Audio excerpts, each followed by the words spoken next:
అందరికీ నమస్కారం. నా పేరు Durga. Welcome to my YouTube channel కథా కాలక్షేపం.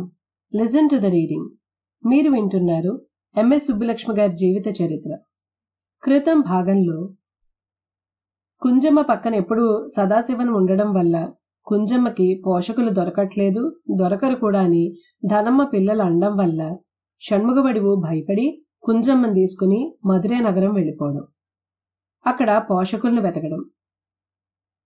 చెల్లి అయిన వడివాంబ ద్వారా తల్లి పోషకుల్ని వెతుకుతోంది, తనని పోషకుడి దగ్గరికి పంపబోతోంది అని తెలుసుకుని ముందు రోజు రాత్రే చెల్లి సహాయంతోనే మధురై నుంచి మద్రాసు పట్టణం పారిపోయి రావడం, అనుకోకుండా సదాశివన్ పంచనే చేరడం. తల్లి ఎవరి దగ్గరికైతే వెళుతుందేమో అని భయపడిందో అక్కడికే తిను చేరుకుంది. అన్నగారైన శక్తి తల్లిని ఓదార్చి, నువ్వు భయపడకమ్మా, నా మాట వింటుంది చెల్లి, నేను ఎలా అయినా తిరిగి తీసుకొస్తాను అని ధైర్యం చెప్పి మద్రాసు ప్రయాణం కట్టడం. కథ ఇంతవరకు విన్నాం. కథ ఇలా కొనసాగుతుంది.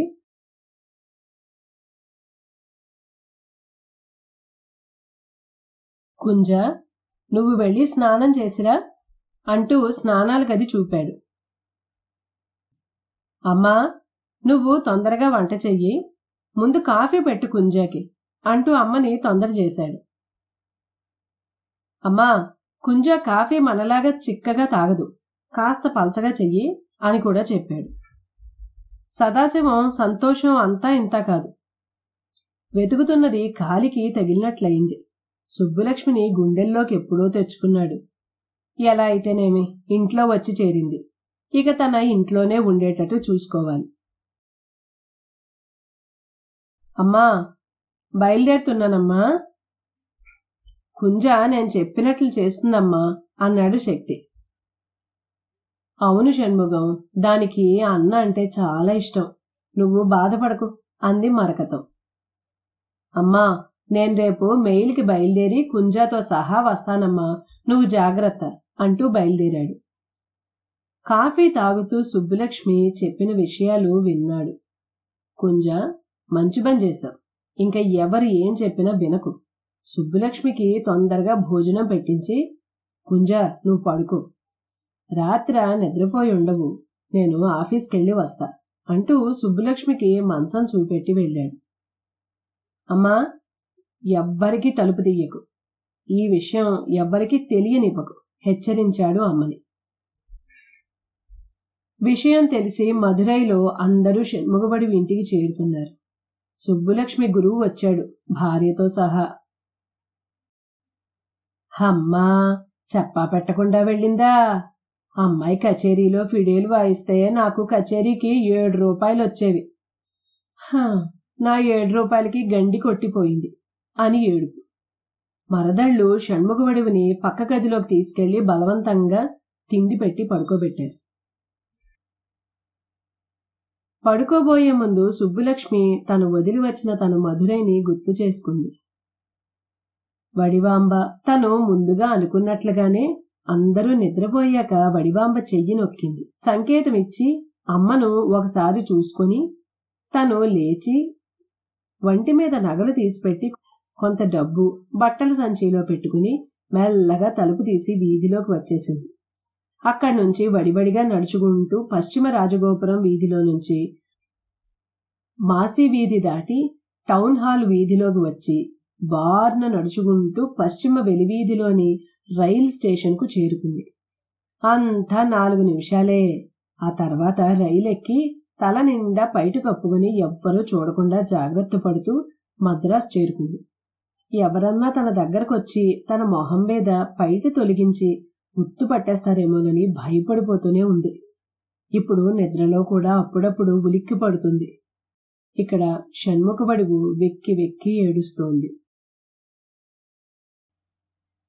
తర్వాతి రోజు పొద్దున్నే కాఫీ తాగి కూర్చున్నారు. కుంజ, ఇదిగో నా పెద్ద కూతురు రాధ, 2 ఏళ్లు దీనికి, వారం అవుతుంది దీనికి చెల్లెలు పుట్టి అని చెప్తుంటే, ఒరేయ్, దానికి చెల్లెలు కాదురా, నీకింకో కూతురు పుట్టిందిరా అంది మంగళం, సదాశివం తల్లి.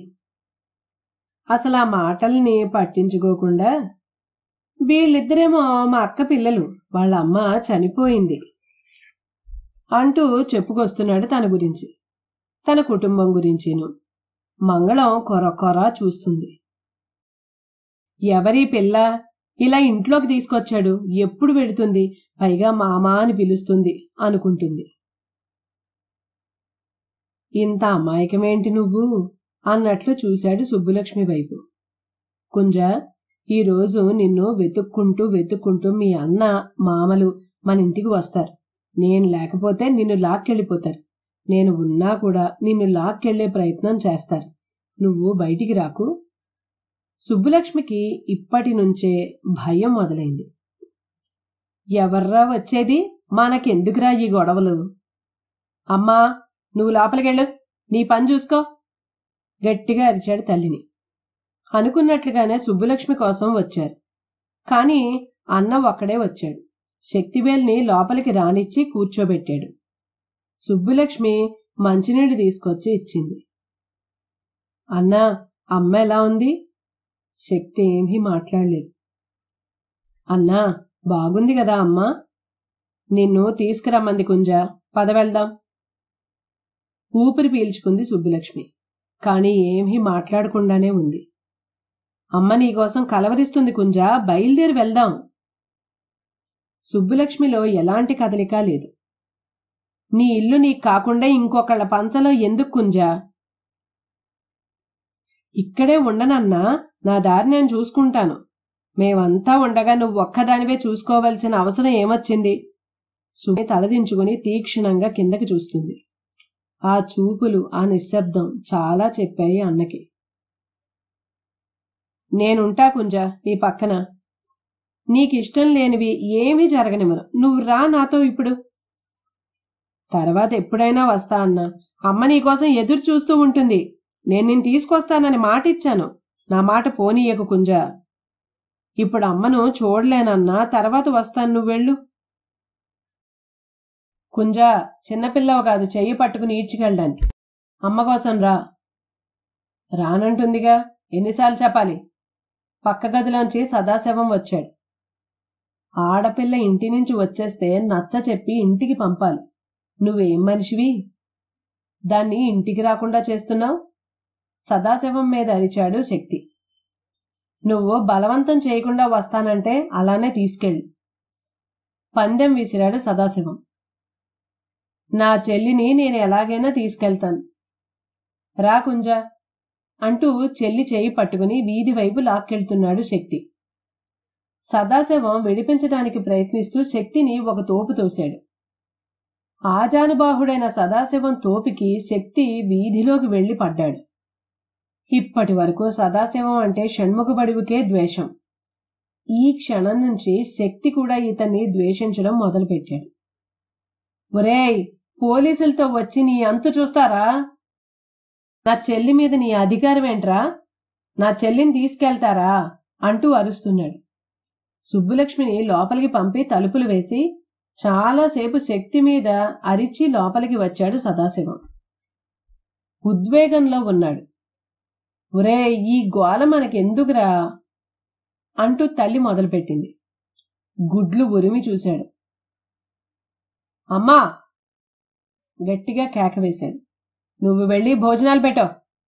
ఎవరొచ్చినా కుంజ ఉండేది ఇక్కడే తన నిర్ణయం చెప్పాడు.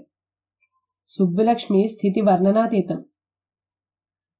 మంగళంకి ససేమిరా ఇష్టం లేదు తన వాళ్ళ ఇంట్లో ఉండడం. తనకి ఇష్టం లేదు, కాని తప్పడం లేదు. అన్న తన వల్ల తోయబడ్డాడు. తల్లడిల్లిపోతుంది. తను రాను అని అన్నందుకు అమ్మ మళ్లీ బాధపడుతుంది. సుబ్బులక్ష్మి ఇది తలుచుకుని కుమిలిపోతుంది.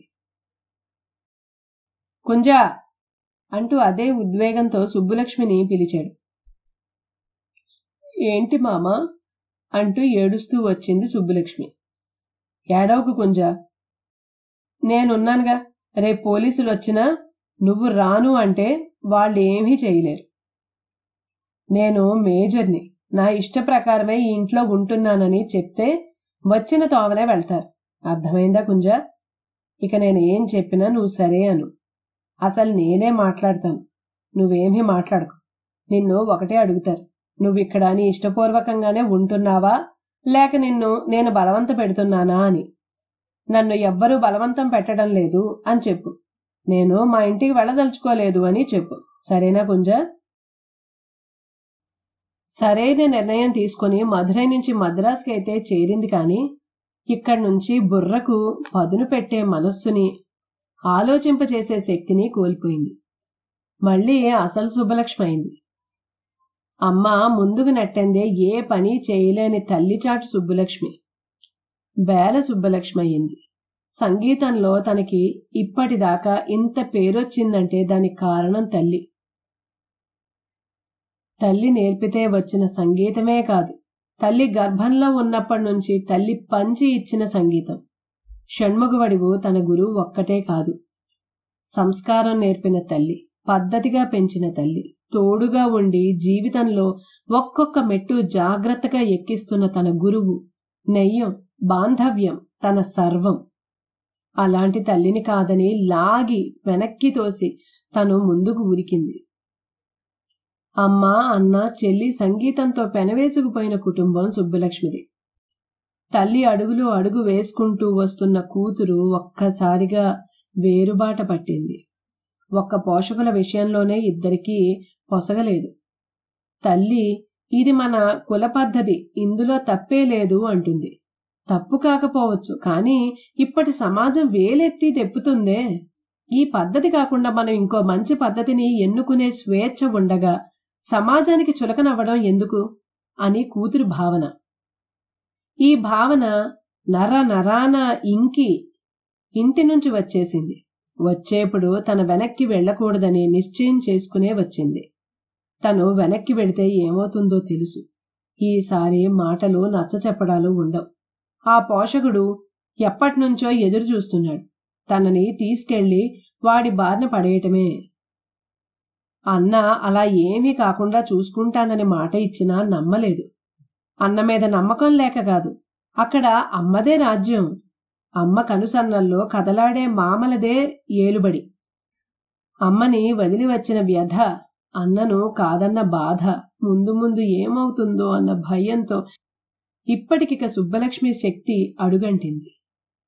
ఇప్పుడు తనకు కాస్త ధైర్యాన్నిచ్చి తనకు రక్షణనిస్తూ కాపాడే మనిషి కావాలి. సదాశివం ఆ మనిషి అయ్యాడు. ఈ విషయంలో ఎలాంటి సందిగ్ధత లేదు. సుమారు 6-7 నెలల క్రితం అప్రయత్నంగా చూసిన సుబ్బలక్ష్మి గుండెల్లో గూడు కట్టుకు కూర్చున్నాడు. తనకు భార్య, 2 పిల్లలున్నారనే నిజం కూడా ఆ గూటిని కదిలించలేకపోయింది. ముందు ముందు సుబ్బలక్ష్మితో ఎలాంటి బాంధవ్యం నెరుపుదామనే దాని మీద ఇప్పటికింకా స్పష్టత లేదు. కాని సుబ్బలక్ష్మి పట్ల ఆకర్షణ అణువణువు ఉంది. అలాంటి సుబ్బలక్ష్మే సాయం కోరి తన వాకిట్లో నిలబడితే నింగి నేల ఒకటి చేసినా సుబ్బలక్ష్మికి నీడనివ్వడానికి నిశ్చయించుకున్నాడు. ఈ అనిశ్చిత స్థితిలో, అలాగే మామా, మీరు చెప్పినట్లే చేస్తా, నేనేమీ మాట్లాడను అని మాటిచ్చింది. మద్రాసు నుంచి మెయిలు వచ్చే వేళ అవుతుంది. షణ్ముఖవడివు కూతురి కోసం తహతహలాడుతుంది. ఒరే మణి, కుంజ కోసం హల్వా తీసుకురారా తొందరగా అంటూ పురమాయించింది. దానికి నెయ్యి బాగా వేసి అన్నం పెట్టాలి. చిత్రకి చెప్పింది. ఇదిగోండి, ఎవ్వరూ దాన్ని ఏమీ అనొద్దు, సరేనా? అది వస్తుంది, అదే 10,000. రైలు బండి కూత వినిపించింది. అదిగో మెయిలొచ్చింది. సుందరం, మణి, మీరిద్దరూ కూడా ఎదురు వెళ్లి తీసుకురండి దాన్ని. షణ్ముఖవడివు ఆనందానికి అవధులు లేకుండా ఉన్నాయి. తొందరగా చాపపరిచి తన వీణ తీసుకుని కూతురికి ఇష్టమైన కళ్యాణి రాగం వాయించడం మొదలుపెట్టింది. తల్లి వీణ మీద పలికించే అన్ని రాగాల్లోకెల్లా సుబ్బలక్ష్మికి కళ్యాణి రాగం చాలా చాలా ఇష్టం. వాకిలి వైపు చూసుకుంటూ ఆనంద బాష్పాలు రాలుస్తూ కళ్యాణి రాగంతో కూతురికి స్వాగతం పలుకుతుంది. కాసేపటికి ఎదురుకోళ్లకు వెళ్లిన తమ్ముళ్ళొచ్చారు. కూతురు రాలేదు. ఇంకాసేపటికి శక్తి వచ్చాడు. కూడా కూతురు లేదు. కుంజ ఎదిరా? వాళ్ల వైపు చూస్తూ ఇంకా వెతుక్కుంటూనే అడిగింది. తర్వాత వస్తానందమ్మా. దాటేయటానికి ప్రయత్నించాడు శక్తి. రానందా? ఎందుకట? అది వస్తానన్నా వాడు రానిచ్చేటట్టు లేడు. అయితే ఇంకే, పోలీసుల్ని తీసుకెళ్దాం. అది కనుక్కొనొచ్చానమ్మా. బాగా మందు చల్లాడు దాని మీద. కుంజ రానంత వరకు పోలీసులు కూడా ఏమీ చేయలేరు. మనం అబాస్ పాలవుతాం. నేను రమ్మన్నానని చెప్పలా? రూఢీపరుచుకుంటుంది షణ్ముగబడివి. చాలాసార్లు చెప్పానమ్మా. నీకు కుదరలేదురా. ఈసారి మామల్ని పంపిస్తాను. రెండోసారి కూతురు గుండెల్లో కొట్టిన దెబ్బను దిగమింగటానికి చాలా ప్రయత్నిస్తుంది షణ్ముగబడివి. ఇంకొకసారి తమ్ముళ్లను పంపింది పట్నంకి. ఈసారి కూడా కూతురు వెనక్కి రాలేదు. లోలోన కృంగిపోసాగింది షణ్ముగబడివు. సదాశివం ఇప్పుడు ఇంటిల్లిపాదికి శత్రువై కూచున్నాడు. ఇంకో 4 రోజులు గడిచాయి. సుబ్బలక్ష్మికి వేరే ఆలోచన లేకుండా ఉండటానికి వెంటనే ఒక కచేరీ అవకాశం కుదిర్చాడు సదాశివం. కుంజ, నాకు బాగా తెలుసున్న వాళ్ళది పెళ్ళుంది రేపు సాయంత్రం. నువ్వు కచేరీ చేస్తావని చెప్పాను. రేపు సాయంత్రానికి తయారవ్వు. మంగళం వింది. ఆ పాటలు పాడే పిల్ల నేరుగా ఇంటికి తీసుకువస్తే మా పిల్లేమో అనుకున్నాను.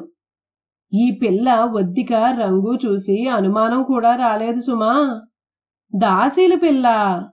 శివశివ, ఏం పోయే కాలం వచ్చిందిరా వీడికి. సిగ్గులేని పనులు చేస్తున్నాడు అంటూ తిట్ల దండకం అందుకుంది. సదాశివం ఏమీ వినబడినట్లే ఉన్నాడు. మంగళంకి తెలిసినట్లు ఊళ్ళో వాళ్లకు కూడా మెల్లగా తెలుస్తుంది.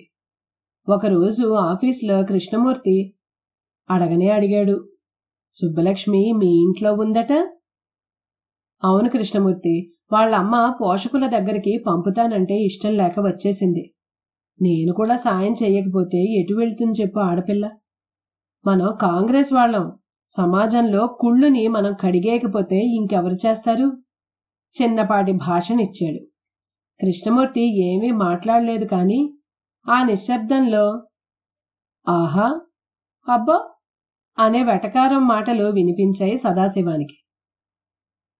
మిగతా వాళ్ళు ఏమీ అడగకుండానే అంతా కనిపిస్తుంటే ఇంకేమడగాలి అనుకుని సదాశివం చిన్న ఇల్లు ఏర్పాటు చేసుకున్నాడని చెవులు కొరుక్కుంటున్నారు. నవ్వుతూ తుళ్ళుతూ కళగా ఇల్లంతా తిరిగే కూతురు లేక, సంగీత సాధన చేసే మనుషులు లేక షణ్ముగబడివు ఇల్లు చిన్నబోయింది. ఒకరోజు ఆనంద వికటన్ పత్రిక కార్యాలయానికి సినిమా దర్శకుడు సుబ్రహ్మణ్యం వచ్చాడు. వాసం లేకపోవడంతో సదాశివంతో మాట్లాడుతూ కూర్చున్నాడు. కుంభకోణం మహామహంలోనే సదాశివం పరిచయం సుబ్రహ్మణ్యానికి. అక్కడ సదాశివం ఖాదీ బట్టల కొట్టుని నిర్వహించాడు కాంగ్రెస్ తరఫున. ఎలా నడుస్తున్నాయి మీ సినిమాలు? తర్వాత సినిమా ఏంటి? ఆ పని మీదే వచ్చాను సదాశివం. మీ పత్రికలో ఒక హిందీ నవల ఆర్ఎస్ సుబ్బలక్ష్మి తమిళంలో అనువదిస్తుంది. నాకా కథ బాగా నచ్చింది. ఈ నవలను ఈసారి సినిమాగా తీద్దామని.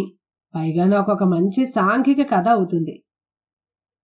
ఇప్పటిదాకా అన్ని పౌరాణికాలు. ఈ నవల దేని గురించి?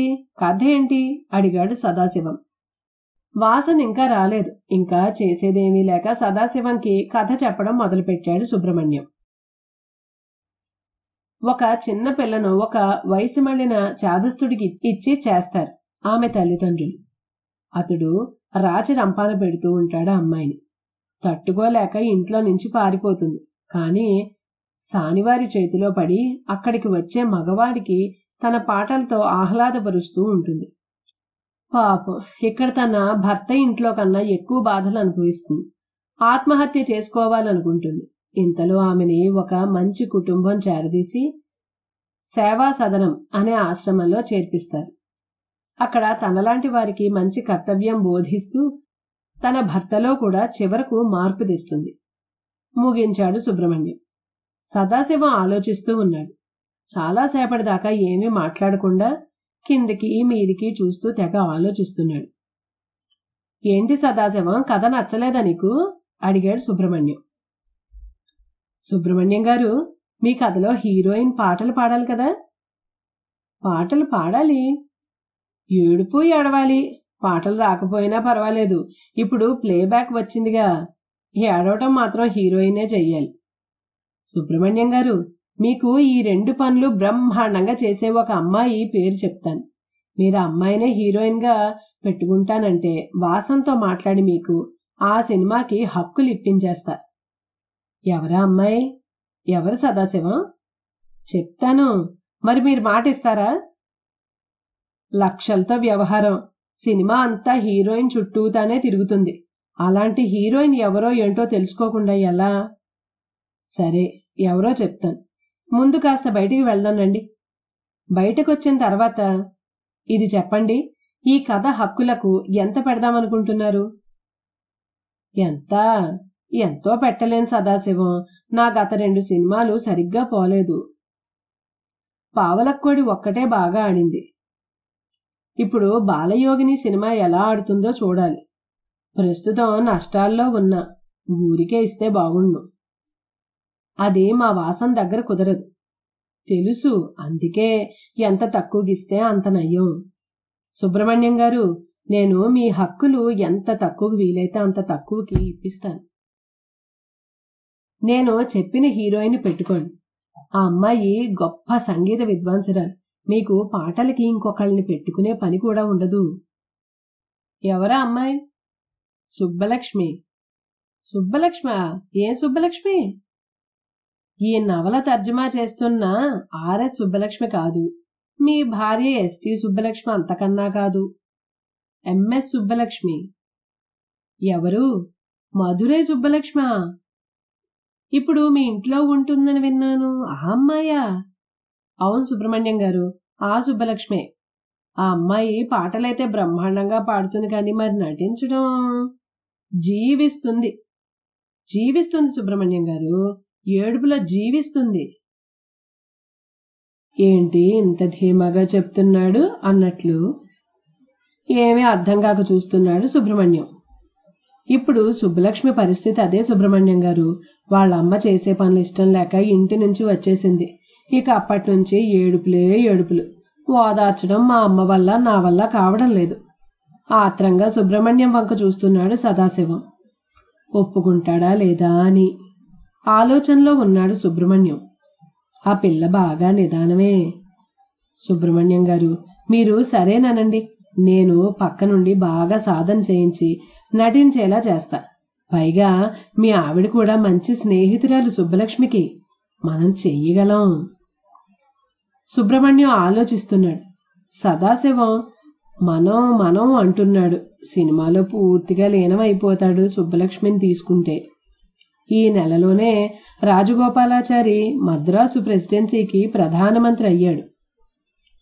రాజగోపాలాచారి దగ్గరకు సదాశివం నేరుగా వెళ్లి మాట్లాడగలడు. ఏ పనైనా ఉంటే చేసి పెడతాడు. సుబ్బలక్ష్మిని హీరోయిన్ గా తీసుకుంటే వాసంతో మాట్లాడి అతి తక్కువ ధరకి ఇప్పిస్తాడు హక్కులు. సుబ్బలక్ష్మిని హీరోయిన్ గా తీసుకుంటేనే, లేకపోతే పూర్తిగా చెడగొట్టే సమర్థుడు కూడాను. సుబ్బలక్ష్మి బ్రహ్మాండంగా పాటలు పాడుతుంది. సినిమాకి కావాల్సింది అదే. కానీ నటన అనుమానమే. ఈ విషయం సదాశివం భరోసా ఇస్తున్నాడు. బాగా ఆలోచించి, సరే సదాశివం, సుబ్బలక్ష్మినే తీసుకుంటా హీరోయిన్గా. మరి చివరికి నన్ను ఏడిపించవు కదా? సదాశివం మొహంలో వేల సూర్యుల వెలుగు చూశాడు సుబ్రహ్మణ్యం. ఆ వెలుగు అతనికి తన భవిష్యత్తు తెలిపింది. సంతోషంతో ఇంటికి చేరాడు సదాశివం. సుబ్బలక్ష్మి పిల్లల్ని ఆడిస్తూ ఉంది. కుంజా, ఇటురా అంటూ పిలిచాడు. నీకొక ముఖ్యమైన విషయం చెప్తాను, జాగ్రత్తగా విను. నీకు సినిమా హీరోయిన్ సుబ్బలక్ష్మి తెలుసు కదా? మా సుబ్బలక్ష్మి అక్క తెలుసు, గర్వంగా చెప్పింది సుబ్బలక్ష్మి. వాళ్ళ ఆయన సుబ్రహ్మణ్యం సినిమా దర్శకుడు. ఒక సినిమా తీస్తున్నాడు. దానిలో నిన్ను హీరోయిన్ గా ఒప్పించి వచ్చా. ఇక నువ్వు ఆ సినిమా చెయ్యాలి, కాదనకు. ఇప్పుడే ఏడుపు మొహం వేసింది సుబ్బలక్ష్మి. మామా, సినిమానా? అంతా అయోమయంగా ఉంది సుబ్బలక్ష్మికి. అదంతా నేను మీ సుబ్బలక్ష్మక్క పక్క నుండి చూసుకుంటాం. నువ్వు చెప్పింది చేయి చాలు, సరేనా? పైగా నువ్వు ఈ సినిమా చేస్తున్నట్లు సంతకాలు పెట్టిన తర్వాత నిన్నెవ్వరూ ఇక్కడి నుంచి తీసుకెళ్లలేరు.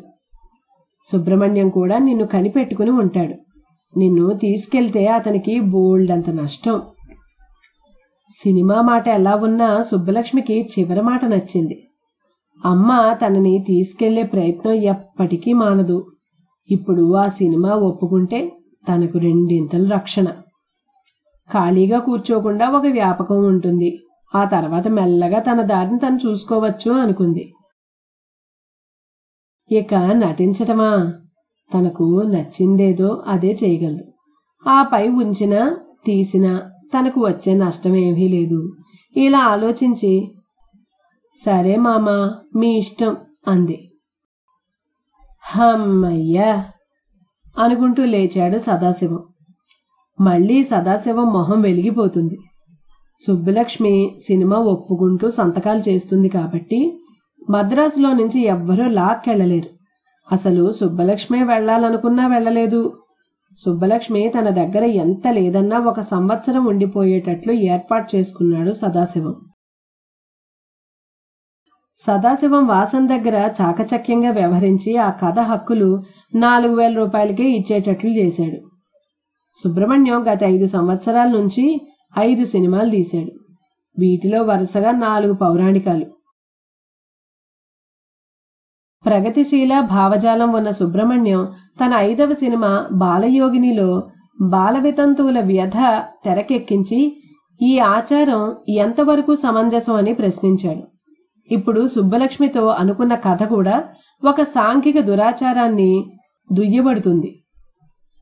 తాత తండ్రి వయసున్న మగవాళ్లు చిన్న వయసున్న ఆడపిల్లల్ని పెళ్లిళ్లు చేసుకుని వాళ్ల జీవితాలను నాశనం చేయటం గురించి చర్చిస్తుంది.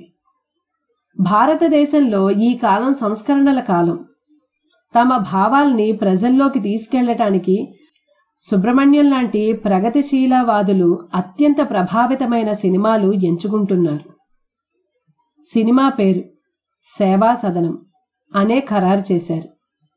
ఆనంద్ వికటన్లో ఈ ధారావాహికం పేరు కూడా అదే. మున్షీ ప్రేమ్చంద్ ఈ కథ రచయిత. ఆయన హిందీలో 1919లో రాసిన ఈ నవల పేరు కూడా ఇదే.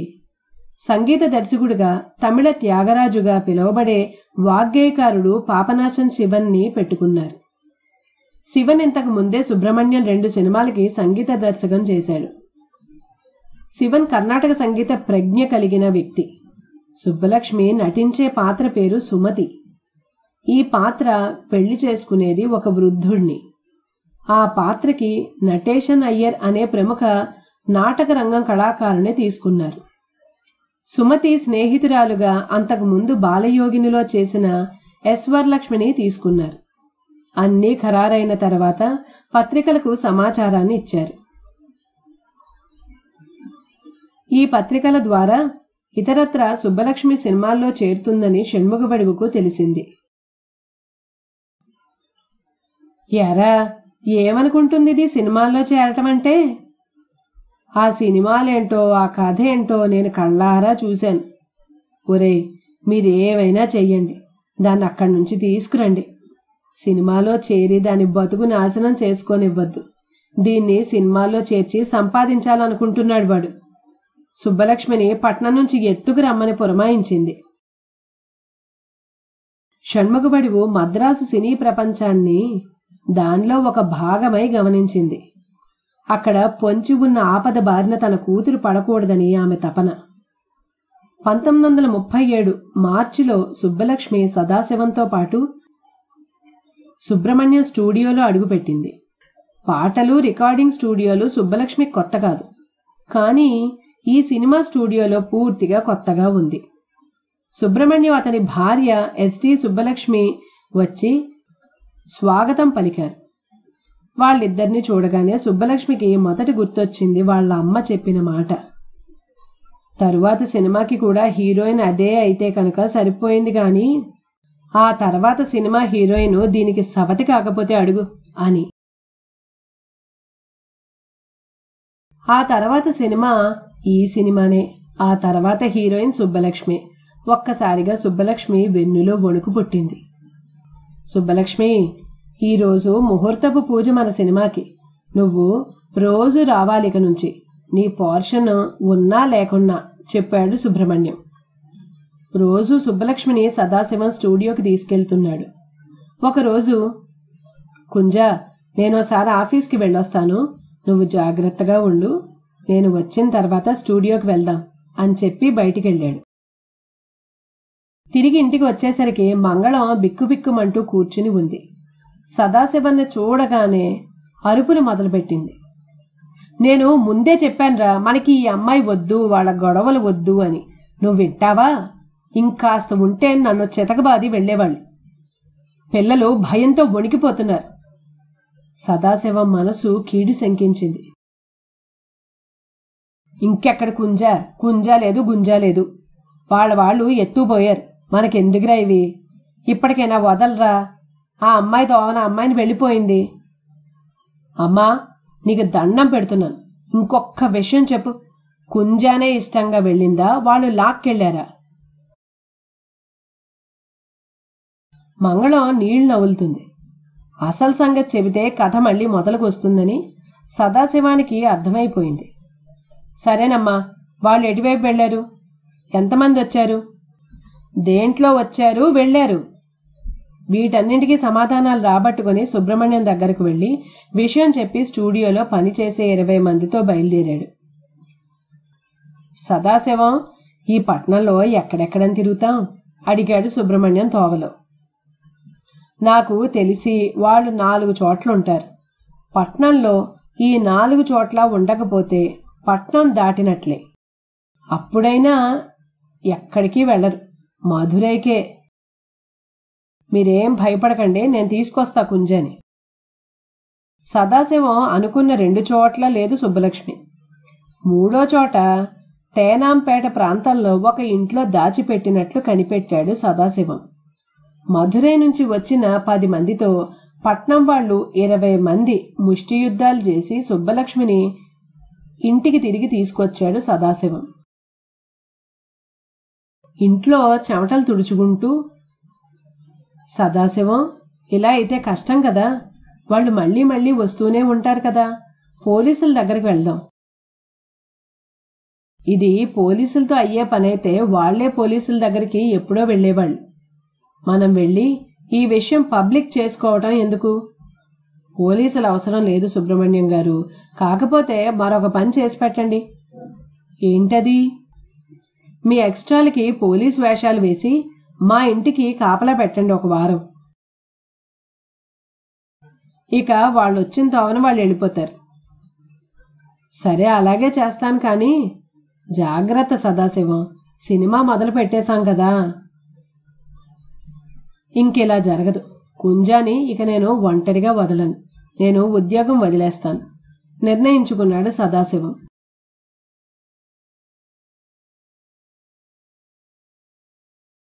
నేటికి కథనిక్కడితో ముగిస్తున్నానండి. నేను చదివిన విధానం మీకు నచ్చినట్లయితే లైక్ చేయండి, షేర్ చేయండి. మరిన్ని మంచి మంచి కథలు వినడానికైనా ఛానల్ని సబ్స్క్రైబ్ చేసుకోండి. వీడియో అప్లోడ్ చేయంగానే నోటిఫికేషన్ రావాలంటే పక్కనున్న బెల్ ఐకాన్ క్లిక్ చేయండి. మీ అమూల్యమైన అభిప్రాయాల్ని తప్పకుండా కామెంట్స్ రూపంలో తెలియజేయండి. మళ్ళీ తరువాయి భాగంలో కలుద్దాం. అంతవరకు నమస్కారం.